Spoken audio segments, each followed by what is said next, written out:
আমরা কলকাতায় অ্যাকচুয়ালি আসছি হলো চিকিৎসার জন্য। ভারতীয় চিকিৎসার জন্য আসছি আমরা কলকাতায়।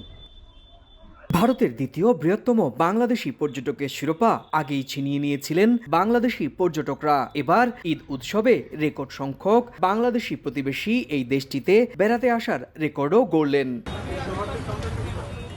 বাংলাদেশের পেট্রাপোল ও ভারতের বেনাপোল স্থল সীমান্ত বন্দর কর্তৃপক্ষ বলছে, বাংলাদেশে চলমান ঈদ উৎসবের ছুটির পরই ভিড় বেড়েছে সীমান্তে। রোজ গড়ে ৮ থেকে ১০ হাজার পর্যটক ভারতে প্রবেশ করছেন। শুধুমাত্র শুক্রবার সারাদিন এই সীমান্ত দিয়েই ভারতে প্রবেশ করেছেন ৯,০০০ বাংলাদেশি পর্যটক। আর এরই প্রভাব পড়েছে বাংলাদেশি পর্যটকদের পছন্দের শহর কলকাতায়, বলা ভালো শহরের বাংলাদেশি হোটেলপাড়া এলাকাগুলোতে।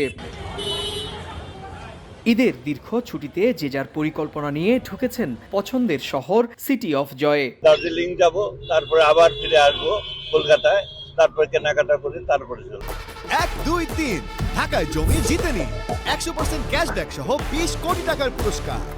যে ছুটি কাটাতে মূলত এসেছি, আর যেটা উদ্দেশ্য ছিল শান্তিনিকেতনে যাওয়া, শান্তিনিকেতন দেখতে গিয়েছিলাম। একই কথা বলছেন কলকাতার ব্যবসায়ীরাও। তাদের মতে ঈদের এই রেকর্ড সংখ্যক বাংলাদেশি পর্যটক আসায় ব্যবসা ভালো হবে। ইন্ডিয়াতে আসা, ইন্ডিয়াতে শপিং করা, ইন্ডিয়াতে ঘোরাফেরা সবই তাদের আগের মতোই আছে। আগামীতে আরো ভালো হবে আশা করছি। এবার ঈদের আগেও রেকর্ড সংখ্যক বাংলাদেশি পর্যটক কলকাতার নিউ মার্কেট থেকে কেনাকাটা করেছেন বলেও দাবি স্থানীয় ব্যবসায়ীদের।